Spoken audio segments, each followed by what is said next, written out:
The address. This story follows the pre-war and the post-war period. In the story, Mrs. S, who was a Jew, which a rich lady, whereas Mrs. Dorling was a non-Jew, and the girl daughter of Mrs. S had lost her house and her mother during the war, and now she had decided to come back to take the positions from Mrs. Dorling, an acquaintance whose address was given by her mother years ago. When she reached the house, the woman treated her with a cold reception and didn't let her into the house. And she decided to go back anyway. And then she met her daughter, who let her in and told her to wait inside. When she saw all the possessions in front of her, she couldn't connect with them and decided to leave the house. Now, children, let's start the chapter. Do you still know me? I asked. The woman looked at me searchingly. She had opened the door a chink. I came closer and stood on the step. No, I don't know you. I am Mrs. S.'s daughter. She held her hand on the door as though she wanted to prevent it opening any further. Her face gave absolutely no sign of recognition. She kept staring at me in a silence. Perhaps I was mistaken, I thought. Perhaps it isn't her. I had seen her only once, fleetingly, and that was years ago. It was most probable that I had rung the wrong bell. The woman let go of the door and stepped to the side. She was wearing my mother's green knitted cardigan. The wooden buttons were rather pale from washing. She saw that I was looking at the cardigan and half hid herself again behind the door. But I knew now that it was right. Now, here, the protagonist asked the woman standing at the door if she still knew her. The lady had opened the door a little and the protagonist came closer to the door and stood there. The woman responded negatively and the protagonist still gave her introduction. She said she was Mrs. S.'s daughter and the woman had held the door tightly as she couldn't want her to enter the house. So she kept staring at the protagonist although she couldn't recognize her. So the protagonist thought maybe she had come to the wrong house. She had seen the woman only for a short time years ago. So the woman who answered the door steps aside and let go for the door. So the protagonist recognized her mother's green knitted cardigan that the woman was wearing. The wooden buttons had become pale because of the washing, so the woman noticed the protagonist looking at the cardigan. Now, well, you know my mother, I asked. Have you come back? Said the woman. I thought that no one had come back, only me. A door opened and closed in the passage behind her. A musty smell emerged. I regret I cannot do anything for you. I have come here specially on the train and I wanted to talk to you for a moment. It is not convenient for me now, said the woman. I can't see you another time. She nodded and cautiously closed the door as though no one inside the house should be disturbed. I stood where I was on the step. The curtain in front of a bay window moved. Someone stared at me and would then have asked what I wanted. Oh, nothing. The woman would have said it was nothing. Now, the protagonist asked the woman about her mother. The woman asked her if she had come back. She replied only to her, no, no one else came with her. The woman opened the door and passage was behind her.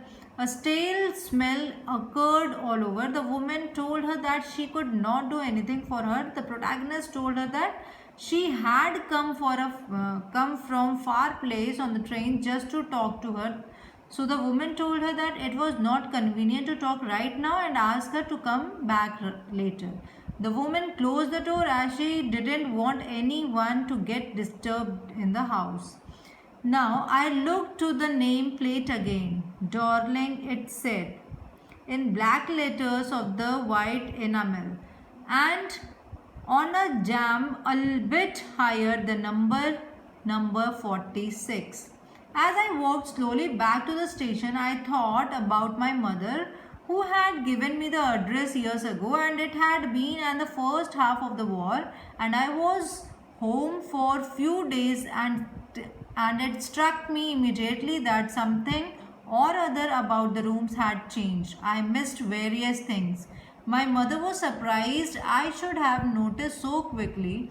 Then she told me about Mrs. Darling. I had ever heard of her, but apparently she was an old acquaintance of my mother, whom she hadn't seen for years. She had suddenly turned up and renounced their contact. Since then, she had come regularly. Now, the protagonist looked at the number plate again and it said number 46. Darling was written on the plate on white enamel as she was going back to the station, and she was thinking about her mother who gave her the address. It was the first half of the war and she was home for a few days, and suddenly it struck her into the room was different now. Now various things were missing. Her mother was surprised that she noticed the changes a little later. It was that time when she told her about this woman. Mrs. Darling, she was an old contact of hers whom she hadn't seen for years. Suddenly, she came to visit her, and since then they had been in regular contact. Every time she leaves here, she takes something home with her, said my mother. She took all the table silver in one go, and then the antique plates that hung there. She had trouble lugging those large vases, and I am worried she got a kick in her back from the crockery.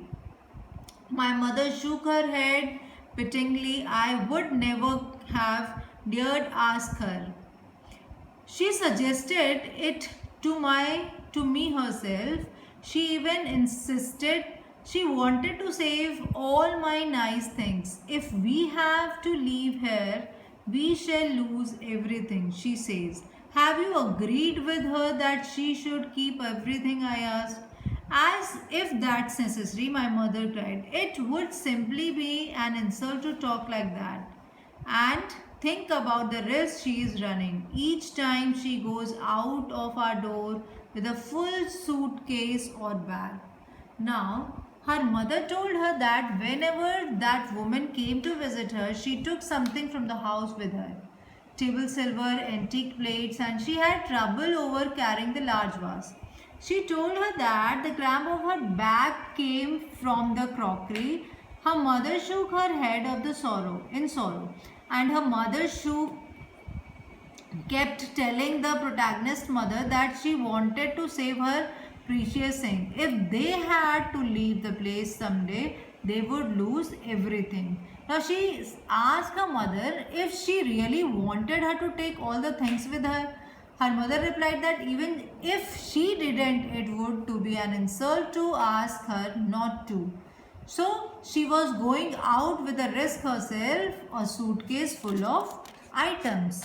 Now my mother seemed to notice that I was not entirely convinced. She looked at me reprovingly, and after that we spoke on more about it. Meanwhile, I had arrived at the station without having paid much attention to things on the way, and I was walking in familiar place again for the first time since the war. But I did not want to go further than was necessary.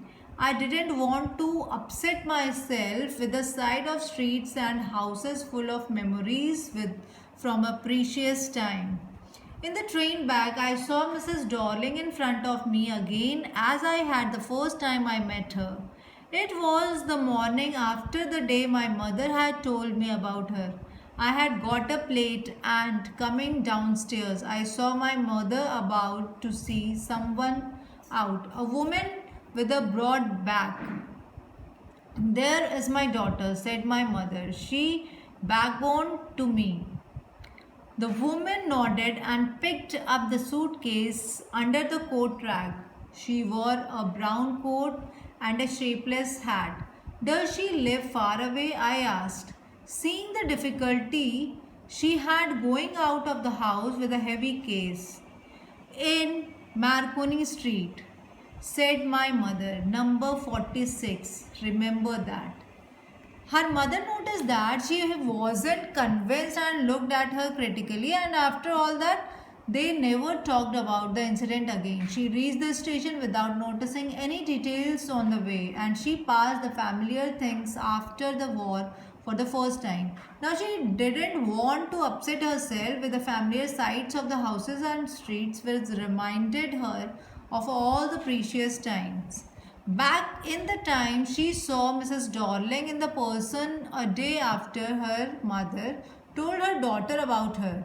She wake up late that morning, and as she was going downstairs she saw her, the lady with a broad back, and her mother was seeing her out. Her mother introduced the protagonist to the lady, and she signaled to her, and the woman responded with a nod. She picked the suitcase under the coat rack, and she was wearing a brown coat and a shapeless hat. Now I had remembered it, but I had